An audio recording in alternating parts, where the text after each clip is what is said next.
किसी का पक्ष लेना और उसे ठीक से प्रस्तुत करना आम बोलचाल की भाषा में किसी की वकालत करना कहलाता है। भारतीय संविधान के निर्माता बाबा साहेब डॉक्टर भीमराव अंबेडकर एक जाने माने वकील भी थे। उन्होंने न केवल अपने मुवक्किलों के लिए वकालत की, बल्कि समानता, स्वतंत्रता और बंधुत्व के लोकतांत्रिक मूल्यों की भी वकालत की। इसलिए उनकी गिनती आज भी दुनिया के सर्वश्रेष्ठ वकीलों में होती है। डॉक्टर अंबेडकर ने एक लक्ष्य को ध्यान में रखकर कानून की पढ़ाई की। उन्होंने जीवन भर उसी लक्ष्य के साथ काम किया। उन्होंने वकालत का पेशा पेशेवर उत्कृष्टता या उन्नति के लिए नहीं, बल्कि उस दौर में भारत के लगभग 6 करोड़ अछूतों और दबे कुचले दलितों को न्याय दिलाने के लिए चुना था। 1913 में बाबा साहेब बॉम्बे के एला फिंस्टन कॉलेज से स्नातक करने के बाद उच्च शिक्षा के लिए अमेरिका के कोलंबिया विश्वविद्यालय चले गए थे। इसके लिए उन्हें बड़ौदा के सयाजीराव गायकवाड़ महाराज ने आर्थिक मदद भी की थी। या आर्थिक मदद के बदले में उन्हें बड़ौदा के राज परिवार के साथ एक अनुबंध करना पड़ा था कि अमेरिका में पढ़ाई पूरी करने के बाद उन्हें बड़ौदा सरकार के अधीन नौकरी करनी थी। साल 1913 में वे अमेरिका पहुंचे। अमेरिका में उनका परिचय दुनिया भर के विभिन्न विचारकों और उनकी विचारधाराओं से हुआ। उससे उनके सामने जीवन का लक्ष्य स्पष्ट हो गया था। अमेरिका में पढ़ाई के दौरान कई जगहों पर इस बात का जिक्र मिलता है कि वे 18-18 घंटे तक पढ़ाई किया करते थे। इस अवधि के दौरान उन्होंने अर्थशास्त्र, समाजशास्त्र, राजनीतिक विज्ञान, एथिक्स और मानव विज्ञान का अध्ययन किया। 1915 में भारत का प्राचीन व्यापार विषय पर थीसिस प्रस्तुत करने के बाद उन्होंने एमए की डिग्री हासिल की।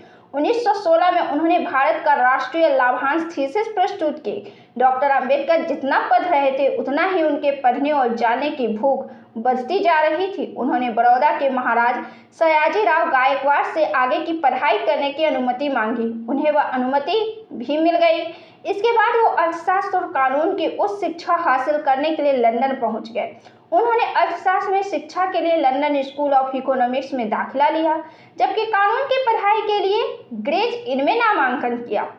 1917 में बड़ौदा सरकार की छात्रवृत्ति समाप्त हो गई और अफसोस के साथ उन्हें अपनी पढ़ाई बीच में ही छोड़नी पड़ी। इस बीच उनके परिवार को आर्थिक मुश्किलों का सामना करना पड़ रहा था। इस स्थिति को देखते हुए ही अंबेडकर ने भारत लौट आने का फैसला किया। अनुबंध के मुताबिक उन्होंने बड़ौदा सरकार के लिए काम करना शुरू किया। वहां उन्हें अन्य कर्मचारियों से अत्यधिक जातिगत भेदभाव सहना पड़ता था। यहाँ तक कि बड़ौदा में रहने के लिए जगह ढूंढने में भी उन्हें मुश्किलों का सामना करना पड़ा।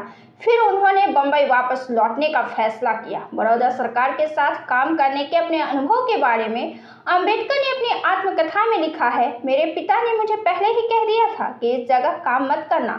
शायद उन्हें इस बात का अंदाजा था कि वहां मेरे साथ कैसा व्यवहार किया जाएगा। वर्ष 1917 के अंत में अंबेडकर बंबई पहुंचे। वहां उन्होंने सीडेनहैम कॉलेज में प्रोफेसर पद के लिए आवेदन किया। कहने की जरूरत नहीं है कि वे वहां जल्द ही लोकप्रिय प्रोफेसर हो गए। वे हमेशा बड़ी तैयारी के साथ पढ़ाने के लिए जाते थे। उनकी तैयारी ऐसी होती थी कि कक्षा से बाहर के छात्र भी उनके लेक्चर सुनने के लिए आते थे। 1999 में उन्होंने अछूत समाज की मुश्किलों को साउथ बरो कमीशन के सामने प्रस्तुत किया। इस मौके पर उनकी प्रतिभा की झलक सबको दिखी थी।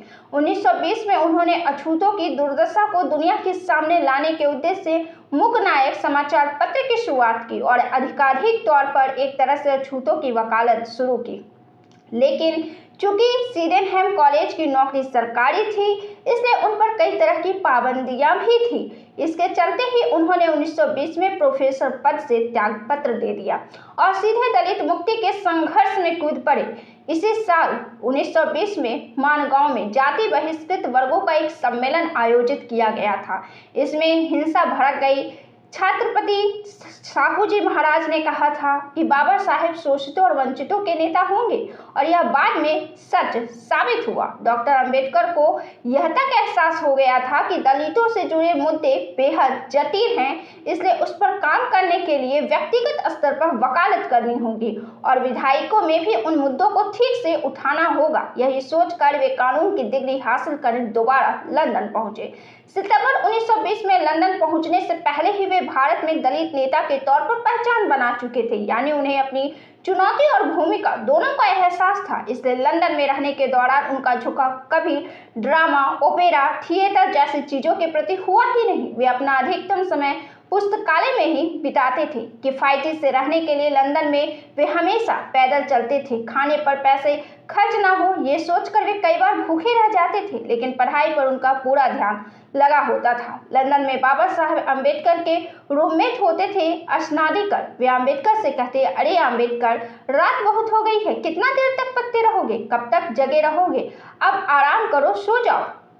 लेफ्टिनेंट धनंजय कीर की लिखी डॉक्टर बाबा साहेब अम्बेडकर की जीवनी में इसका जिक्र मिलता है। अम्बेडकर अपने रूममेट को जवाब देते, अरे मेरे पास खाने के लिए पैसे और सोने के लिए समय नहीं है, मेरे पास खाने के लिए पैसे और सोने के लिए समय नहीं है, मुझे अपना कोर्स जल्द से जल्द पूरा करना है, कोई दूसरा रास्ता नहीं है। इससे यह पता चलता है कि अम्बेडकर अपने लक्ष्य के प्रति कितने प्रतिबद्ध थे। 1922 में कानून के सभी पाठ्यक्रम पूरा करने के बाद उन्हें ग्रेज इन में ही बार का सदस्य बनने के लिए आमंत्रित किया गया और अम्बेडकर बैरिस्टर बन गए। यहाँ यह बताना आवश्यक है कि बाबा साहेब ने एक ही समय में 2 पाठ्यक्रम पूरे किए थे। ग्रेज इन में कानून की पढ़ाई के दौरान ही उन्होंने लंदन स्कूल ऑफ इकोनॉमिक्स में उच्च अर्थशास्त्र की डिग्री भी हासिल की। 1923 में लंदन स्कूल ऑफ इकोनॉमिक्स ने उनकी थीसिस को मान्यता दी और उन्हें डॉक्टर ऑफ साइंस की उपाधि से सम्मानित किया। एक ही वर्ष में वे डॉक्टर और बैरिस्टर दोनों बन गए। हमारे देश में ऐसे कितने वकील हैं जिनके वकील बनने की सालगिरह मनाई जाती है? आपको यह जानकर अचरज हो सकता है कि बीते साल भारत के सर्वोच्च न्यायालय ने डॉक्टर अम्बेडकर के वकील बनने की 100वीं वर्षगांठ मनाई थी। यह डॉक्टर अम्बेडकर के काम के प्रति श्रद्धांजलि थी। हालांकि 100 साल पहले इस मुकाम तक पहुंचने के लिए उन्हें खासा संघर्ष करना पड़ा था। मुंबई के बार काउंसिल की सदस्यता लेने के लिए आवेदन करने तक के पैसे उनके पास नहीं थे। ऐसे में उनके मित्र नवल भटेना ने उन्हें 500 रुपये दिए, तब उन्होंने बार काउंसिल की सदस्यता के लिए आवेदन किया था। 4 जुलाई 1923 को उन्हें सदस्यता मिली और 5 जुलाई से उन्होंने वकालत शुरू की। वकालत की पढ़ाई पूरी करने के बाद ब्रिटिश सरकार ने डॉक्टर अम्बेडकर को 2500 रुपये महीने की पगार पर जिला न्यायाधीश की नौकरी का प्रस्ताव दिया था, जो बेहद आकर्षक था, लेकिन उन्होंने वकालत का पेशा ही चुना। इसके बारे में उन्होंने बहिष्कृत भारत के अपने लेख और अपने भाषणों में इसका जिक्र भी किया है। उनके मुताबिक वे दलितों के हितों के लिए काम करना चाहते थे। उन्होंने इस बारे में स्पष्टता से लिखा है, मैंने जिलाधीश की सहित कोई सरकारी नौकरी स्वीकार नहीं की, क्योंकि स्वतंत्र रूप से वकालत करने में आज़ादी हासिल थी। यहाँ यह भी देखना होगा कि हैदराबाद के निजाम ने उन्हें राज्य के मुख्य न्यायाधीश के पद की पेशकश भी की थी, लेकिन उन्होंने उस प्रस्ताव को भी नहीं स्वीकार किया था। उस दौर में वकालत का पेशा मुख्य तौर पर ऊंची और वर्चस्व रखने वाली जातियों पर आधारित था, क्योंकि उनके मामले मुख्य तौर पर उन्हीं से आते हैं। उन्हें इस बात का अंदाजा था, लेकिन फिर भी उन्होंने वकालत करने का जोखिम उठाया। डॉक्टर अम्बेडकर के वकालत के शुरुआती दिनों के बारे में धनंजय कीर लिखते हैं, उस दौर में आपकी त्वचा का रंग आपकी बुद्धि से ज्यादा चमकता था।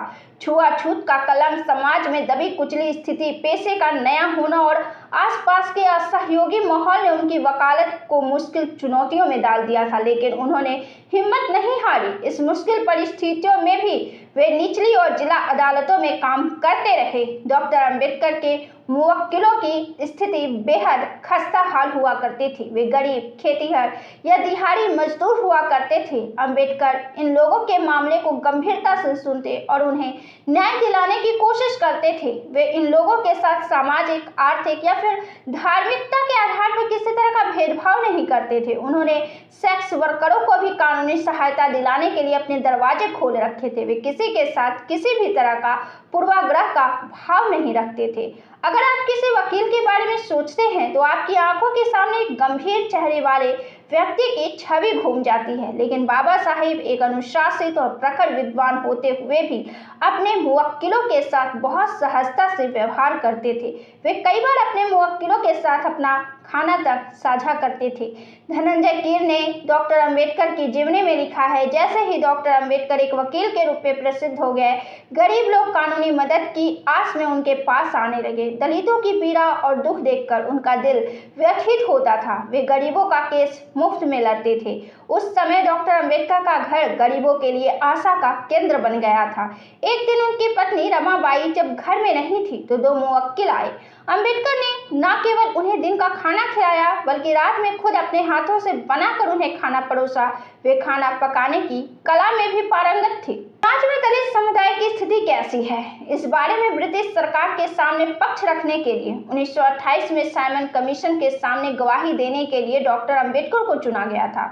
जिस दिन उन्हें यह गवाही देनी थी, ठीक उसी दिन उन्हें एक महत्वपूर्ण मामले में ठाणे के जिला एवं सत्र न्यायाधीश के समक्ष अपने मुवक्किल का पक्ष भी रखना था। अगर डॉक्टर अंबेडकर उस मुकदमे में उपस्थित नहीं होते तो शायद उनके कुछ मुवक्किलों को फांसी की सजा मिलती।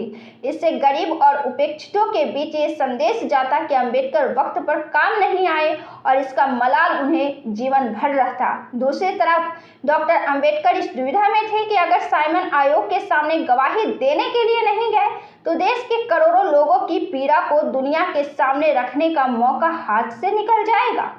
ऐसे में उन्होंने न्यायाधीश से अनुरोध किया कि अभियुक्तों के बचाव को अभियोजन पक्ष के समक्ष प्रस्तुत करने की अनुमति दी जाए। अमूमन होता यह है कि अभियोजन पक्ष का भाषण पहले होता है, लेकिन डॉक्टर अंबेडकर की स्थिति को ध्यान में रखते हुए उन्हें अपना पक्ष पहले रखने की अनुमति दी गई। डॉक्टर अंबेडकर की जीवनी में धनंजय कीर ने लिखा है, बचाव के लिए दिए गए तर्कों की सटीकता और उनका आत्मविश्वास इतना मजबूत था कि इसमें कोई आश्चर्य की बात नहीं कि उन मामलों में अधिकांश अभियुक्तों को बरी कर दिया गया था। हालांकि जब न्यायाधीश ने ये फैसला सुना रहे थे तब डॉक्टर अंबेडकर साइमन कमीशन के सामने देश के दलितों की स्थिति पर अपना पक्ष रख रहे थे। Doctor RD. कर्वे उस समय के नामाचीन समाज सुधारक थे। वह महिलाओं के स्वास्थ्य और यौन शिक्षा के बारे में जागरूकता पैदा करने की कोशिश कर रहे थे। आजादी से पहले भारत में यौन शिक्षा के बारे में बात करना लगभग असंभव था। कई जगहों पर उनकी सार्वजनिक तौर पर आलोचनाएं होती थी। डॉक्टर कर्वे को रूढ़िवादी समाज के गुस्से का सामना करना पड़ रहा था। उन पर एक मुकदमा भी दर्ज हुआ कि अपनी मासिक पत्रिका समाज स्वास्थ्य के जरिए वे समाज में अश्लीलता फैला रहे हैं। डॉक्टर अंबेडकर ने उनकी तरफ से मामला लड़ना स्वीकार किया। यह 1934 की बात है। अंबेडकर ने इसके जरिए यह संदेश दिया कि कोई समाज सुधारक अपने काम के कारण अकेला है तो वे उसके साथ हैं। समाज स्वास्थ्य पत्रिका में यौन शिक्षा पर लेख प्रकाशित हुआ करते थे। अदालत ने उनसे पूछा कि पत्रिका में दी गई जानकारी अश्लील और तोड़ मरोड़ कर पेश की गई थी, इस पर उनकी क्या राय है। तब डॉक्टर अंबेडकर ने कहा था, अगर कोई यौन समस्याओं के बारे में लिखता है तो उसे अश्लील नहीं माना जाना चाहिए। उन्होंने अपनी दलील देते हुए यह भी कहा था, अगर लोग अपने मन के सवाल पूछते हैं और इसे विकृति मानते हैं तो केवल ज्ञान ही विकृति को दूर कर सकता है, यदि नहीं तो यह कैसे दूर होगा। इसलिए उन सवालों के जवाब डॉक्टर कर्वे को देना चाहिए। हालांकि डॉक्टर अंबेडकर यह मामला हार गए थे, लेकिन कहा जाता है कि उनकी प्रगतिशील सोच और मदद के चलते कर्वे आखिर में ये मामला जीतने में कामयाब हो गए थे। देश के दुश्मन केस में बाबा साहेब की भूमिका को समझने से पहले 1926 में सामने आए इस मामले को समझते हैं। दिनकर राव जावलकर और केशव राव जेठे गैर ब्राह्मण आंदोलन के प्रमुख कार्यकर्ताओं में से एक थे। उस समय ब्राह्मण समुदाय के लोग सामाजिक सुधारों का विरोध कर रहे थे। इस प्रबल विरोध के कारण रूढ़िवादियों ने महात्मा फूले की आलोचना भी की थी। महात्मा फूले को क्राइस्ट सेवक भी कहा जाता था। इन बातों के विरोध में दिनकर राव जावलकर ने देश के दुश्मन नामक पुस्तक लिखी और केशव राव जेठे ने इसका प्रकाशन किया। इस पुस्तक में लोकमान्य तिलक और विष्णु शास्त्री चिपलुनकर को देश का दुश्मन बताया गया। उन्हें और भी कई विशेषण दिए गए, जिससे तिलक के समर्थक नाराज हो गए और उन लोगों ने अदालत का दरवाजा खटखटाया। मुकदमा पुणे में चला और निचली अदालत ने जेठे जावलकर को सजा सुनाई। जावलकर को 1 साल की सजा सुनाई गई, जबकि जेठे को 6 महीने जेल की सजा सुनाई गई। इस सजा को चुनौती दी गई और अंबेडकर इस मामले में वकील बने। जब डॉक्टर अंबेडकर से संपर्क किया गया तो उन्होंने कहा कि वे देश के दुश्मन पुस्तक पढ़ चुके हैं। इस मामले को पुणे सेशन कोर्ट में जज लॉरेंस की अदालत में सुना गया। अंबेडकर ने एक पुराने मानहानि केस का हवाला देकर यह केस लड़ा। उन्होंने जज फ्लेमिंग के आदेश का उल्लेख करते हुए कहा कि वहां भी मामला समान था, क्योंकि शिकायत दर्ज करने वाला व्यक्ति मानहानि का दावा करने वाले शख्स का दूर का रिश्तेदार है। इसलिए इस मामले में भी सजा नहीं हो सकती, क्योंकि ये शिकायत ही दर्ज नहीं हो सकती थी। पहले के मामले का गहन अध्ययन करने के बाद डॉक्टर अंबेडकर ने अदालत के सामने अचूक दलीलें पेश की और दोनों की सजा माफी हो गई। इस अन्याय के विरुद्ध सदियों तक अछूतों को सार्वजनिक जल स्रोतों से पानी पीने का अधिकार नहीं था। वहां मवेशी पानी पी सकते थे, लेकिन अछूतों को पानी लेने की मनाही थी। इस अन्याय के विरुद्ध डॉक्टर अंबेडकर ने एक अभियान चलाया था और इसके कारण ही महासत्याग्रह हुआ था। यह महार झील के पानी पर नियंत्रण की संदेशात्मक लड़ाई थी। महार सत्याग्रह में एक तरह से हिंदुओं और अछूतों के बीच सीधा संघर्ष था। हिंदुओं की ओर से कुछ असामाजिक तत्वों ने अछूत समुदाय के लोगों पर हमला भी किया, ताकि वे लोग महार झील पर आए ही नहीं और पानी को छुए ही नहीं। हिंदुओं की तरफ से डॉक्टर अंबेडकर और उनके साथियों पर कई मुकदमे दर्ज किए गए। इस मामले में अंबेडकर को कई तरह की चुनौतियों का सामना करना पड़ा। पहले कहा कि यह झील पूरी तरह से हिंदुओं की है, यह कोई सार्वजनिक जमीन पर नहीं बना है। यह भी कहा गया कि इससे दूसरे समुदाय के लोग भी पानी लेते हैं, किसी को रोका नहीं गया है। तब डॉक्टर अंबेडकर ने अदालत को बताया कि यह झील महार नगर निगम की जमीन पर बनी हुई है। यहाँ से केवल सवर्ण हिंदुओं को पानी लेने की अनुमति दी गई है। जानवरों को काटने वाले खटिक मुस्लिम को भी यहाँ से पानी नहीं लेने दिया जाता है। वकील के तौर पर अंबेडकर ने जानबूझकर खटिक मुस्लिमों का जिक्र किया था, क्योंकि हिंदू यह स्वीकार नहीं कर सकते थे कि खटिक को यहाँ से पानी मिलता है, नहीं तो सवर्णों के बीच झील की शुद्धता का मुद्दा उठता। तब इसकी सत्यता का पता चला कि यह झील 250 सालों से है और यहाँ से केवल सवर्ण हिंदुओं को ही पानी मिलता है। अंबेडकर ने अदालत में यह भी साबित किया कि झील नगर निगम की जमीन पर है और इसलिए इसे सभी के लिए खोला जाए।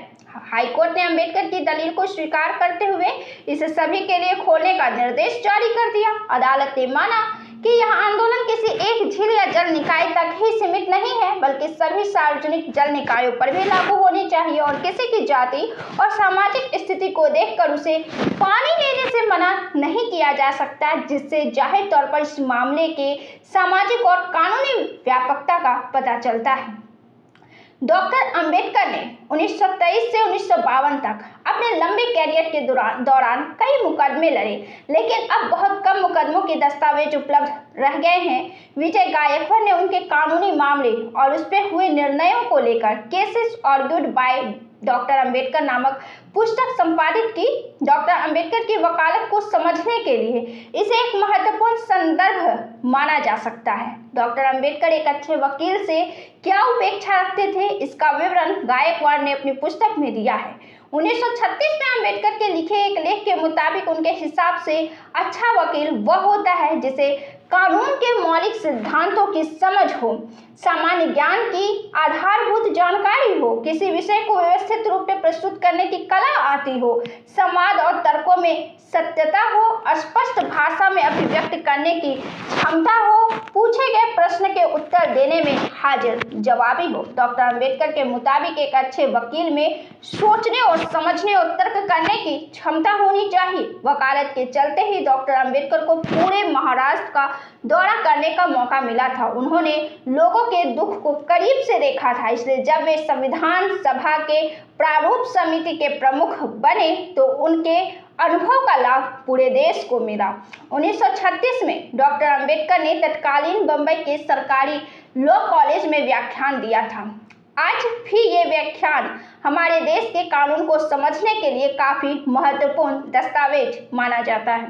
1936 में बाबा साहेब ने ब्रिटिश संविधान पर यह व्याख्यान दिया और कुछ साल बाद उन्होंने इस देश का संविधान लिखा। यह महज एक संजोग नहीं है, बल्कि यह दलितों के अलावा संपूर्ण समाज के उद्धार के लिए डॉक्टर अंबेडकर की तपस्या का फल है। इसलिए उनकी वकालत न केवल अदालतों में बल्कि देश के कोने कोने और दुनिया भर में बेजुबानों की आवाज बन गई है। जब भी मानवता, समानता, भाईचारा और लोकतंत्र के मूल्यों की बात आती है तो डॉक्टर अंबेडकर का योगदान याद आता है।